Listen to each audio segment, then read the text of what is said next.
I can run through a general timeline if that would be helpful. Yeah, I would love a timeline.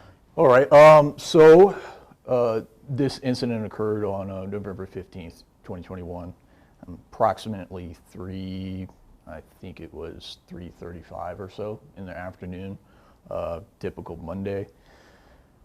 Our dispatch center started getting 911 calls about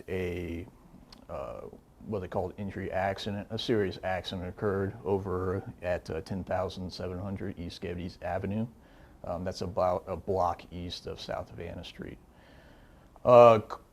Basically, bystanders observed a pickup truck leave the roadway at a high rate of speed and strike an object and then come to a rest at the parking lot. So a call was dispatched to South Metro Fire Rescue and Arapahoe County Sheriff's Office deputies. They responded.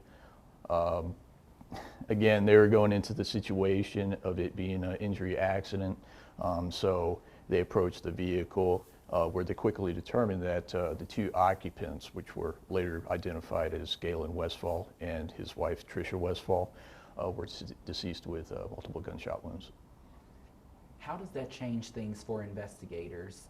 You're initially going to the scene to investigate what you think is a serious crash or accident. Then you get there and you find two people dead of gunshot wounds. What are kind of the next steps at that point, and at what point are you then called out to the scene? Sure. So once the deputies determined that it was a crime scene, there were a few initial steps that they take, such as putting up crime scene tape, things like that. I was actually on call that day, so my supervisor called me out by telephone. I responded to the scene, and you just approach the situation. You have a truck, two individuals inside the truck, deceased with gunshot wounds, and you're not going into the scene with any sort of assumptions about what occurred. Was it an outside event? Was it like a road rage or something like that? Or was the crime that occurred localized to that truck? Did it happen inside the truck, which we determined later on that it did. When you first got to the scene, what did it look like? What was your initial instinct when you got there? Obviously, like you just said, if you're willing to answer that, it's a situation of trying to figure out, is this an isolated incident, or is anyone else in danger possibly at this point in time? Talk to me about what that initial instinct was and what this scene looked like. I wasn't there, but we had a chopper in the air and a photographer on the ground, so you could see the crash site, you could see the white sheets, but for a person who's on the ground, what did it look like? Yeah. So my initial emotion when I approached the scene was just, I was taken aback. We had this big parking lot. My immediate observation was a trail of debris with a very damaged white pickup truck up against a tree. And then further east, I'm seeing a later determined to be Galen's truck, covered with white sheets, huge crime scene.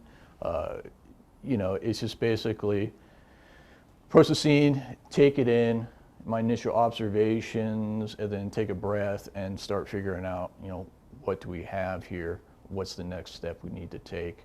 The initial one was basically identifying who these people are.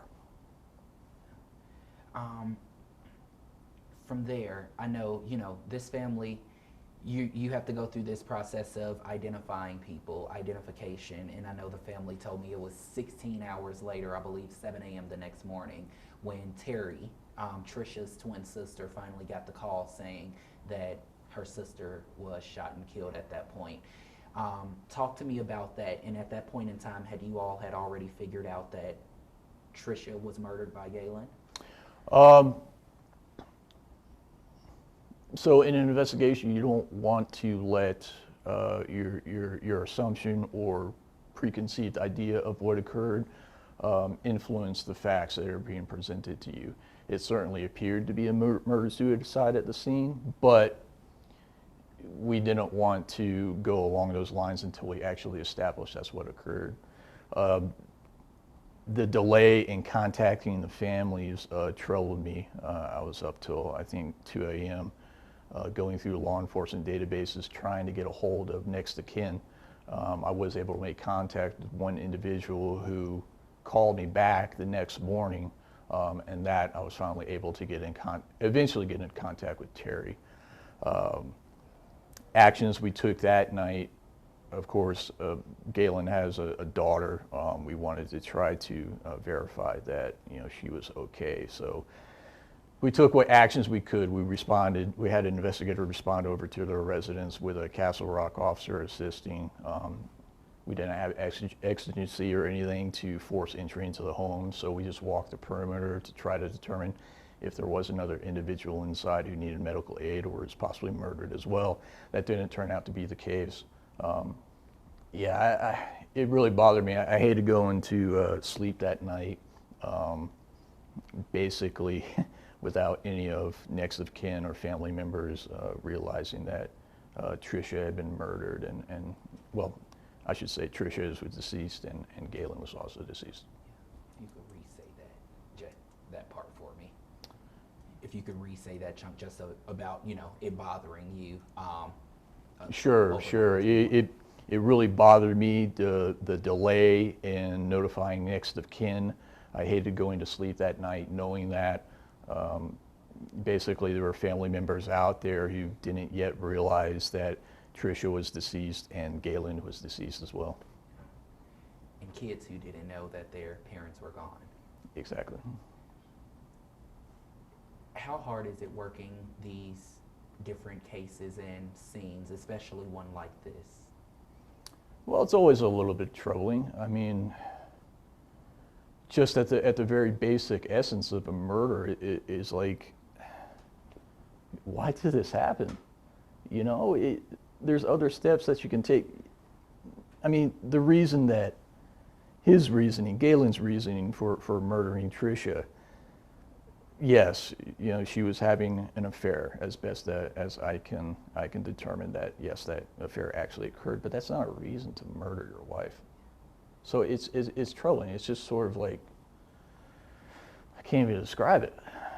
It's like, why? The family kept telling me that there was a question of whether Tricia was having an affair with someone else and that Galen had gotten an anonymous text message. Have you all been able to confirm any of that, whether she was having one or not? Yes, I have spoken with the other party involved in this affair. He described it as an emotional affair. It was not physical. As best I can determine, yes, an affair occurred. When you say emotional affair, expand upon that, because I know the one thing that this family continuously said was Tricia was private. They never saw any signs. They never saw anything of domestic violence, but they knew Galen was somewhat controlling. Based on the conversation you had with this other party, would you say that this relationship was more, comfort? You say emotional, but more, comfort, more so support as opposed to physical? Maybe just someone else to talk to. I guess that's a fair characterization of it. I didn't go too into depth about what the nature of the affair was, whether it was simply emotional or if there was a physical aspect. I wasn't too concerned. Like I said, yes, she had an affair. Was it a reason to kill her? No, absolutely not.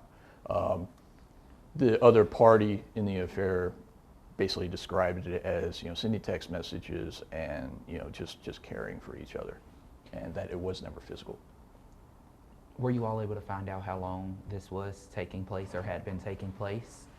No, it wasn't for like a substantial period of time.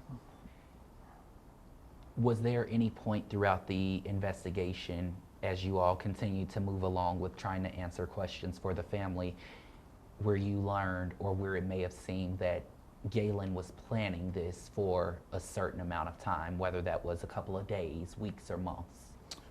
Yes, I did uncover information that led me to conclude that this did appear to be planned. What kind of information, if you're willing to reveal? And about how long had it been planned before it happened? It's tough to give an accurate time frame because Galen is deceased. The information I covered was basically text messages, his response to text messages with this anonymous party that basically informed him of this affair. It was, at least at the minimum, it may have been longer. It may have been from November 4th until November 15th. It may have been November 15th itself, because he recovered information that I believe perhaps tipped him over the edge, so to speak. Galen's actions that day, from what you've learned and from what the family has learned and possibly even told you, the actions leading up to the incident, I believe it was 4 a.m. on November 7th, that Sunday, when all the cameras were removed from the home, financial transfers the day of. What does that tell you about this crime? You know, just seeing some of these different incidents play out and take place, all leading up to the death of both Galen and Tricia. Well, those are certainly indicators, some indicators in addition to others, that Galen was perhaps at least considering taking Tricia's life. There was something that happened on November 15th, like I said, that I believe finally pushed him over the edge to seriously consider, taking Tricia's life later on that day. It's still a mystery as to what happened in that car. I believe maybe a matter of 3 minutes, no more than 5. She was picked up from work at 3:30 and made it a couple of blocks before you all started getting those 911 calls. Have you all learned anything about what happened in the car at that point? Has anyone called you to say they either saw them arguing, the car swerving, anything? No, it's difficult because, of course, both occupants of the vehicle are deceased.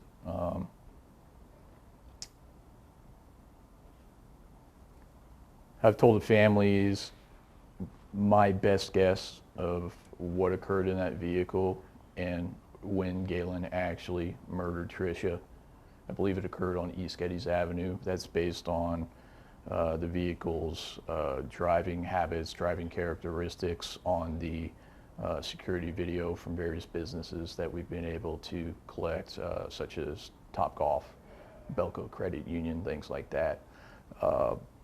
It wasn't until East Geddes Avenue when our traffic deputies were able to recover information from the vehicle that shows what speed it was traveling and what speed it accelerated, to the fact that Galen had the accelerator floored all the way to the ground at 99% depression.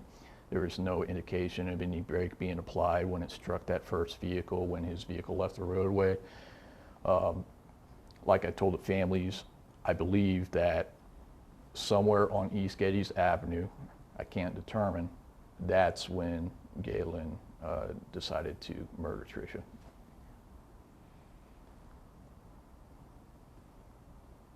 Bud, what has been the hardest part about this investigation? Would you say that's been speaking to either of these two families, or even speaking to families that have to relay this information to kids? Speaking to the people that are left behind.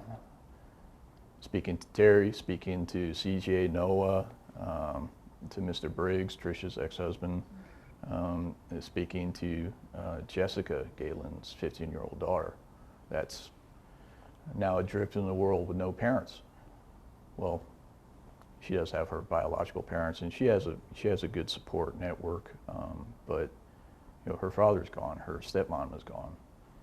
It's very troubling. It's the pieces that Galen left behind in the wake of him deciding that he was going to murder his wife. Regardless of an affair, murder is not the way to go. No, no, it's not. I understand it's troubling. I understand it's upsetting. But a murder is an extreme step. It's an appropriate step. It's the most basic crime. It's the basic crime, taking another person's life, taking away everything that they were, everything that they were going to be. It's It's upsetting. It's terrible. And to this family and to everyone that has known or that knows Tricia, she's remembered as this bubbly, sparkly personality who was always wearing pink. Oh, yes, yes. Her coworkers, family members, you know, they had nothing but positive things to say about Tricia. You know, at the workplace, she was always active, super willing, and always helping new people, helping anybody who needed help. I mean, it was just basically universally that, you know, essentially nobody had any sort of issue with her. Yeah. But if you had to give a message to either of the two families or any of the kids involved, or to anyone who may be going through a domestic violence situation right now and thinking about murdering someone, what would those messages be? You got to reach out to someone. You got to talk about what you're feeling. You know, you're not alone. I know that's weird to say about someone who's planning on murdering someone, but it's there's help out there. Don't let your emotions get bottled up inside you and eat away like acid at your soul. Talk to someone, let those feelings out. Talk to a friend, talk to a trusted person, talk to resources that are available through any law enforcement agency. There's crisis hotlines that you can reach out to. You know, do anything you can to vent this emotion that's going to drive you to do something terrible, terrible and destructive. If you had to give a message to Tricia's family or to Tricia's kids, what would that message be?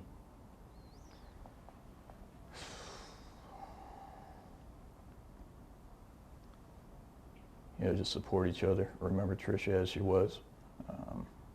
I know it's hard to move past the fact that she was murdered, but do your best to remember the good things and not how her life ended. How do you feel about where this investigation currently stands, and what other strides do you feel need to be made to be able to continue to provide more to the family, or do you think that you have done absolutely everything? Well, I'm always available to the family, even after the case is closed. You know, that they have my contact information. They can reach out to me about follow-up questions. You know, if they're having trouble with dealing with something, you know, I'm perfectly willing to listen to that. The case itself, there's a few things I want to try to get answered. I think I mentioned that earlier in the interview. But I've cautioned the families that, you know, using an example, I may not be able to determine who sent that anonymous text message, which is troubling. It's troubling to me, and it's probably going to be troubling to them to not know who essentially kicked this off. Is there anything that you think also needs to be answered that the family possibly hasn't asked you at this point in time? What else do you think needs to be done in this case aside from figuring out who sent those anonymous text messages? I can't think of anything off the top of my head. But is there anything that I haven't asked you that you would like to say, whether that's in relation to this case, domestic violence in Arapahoe County in general, anything that I haven't asked you?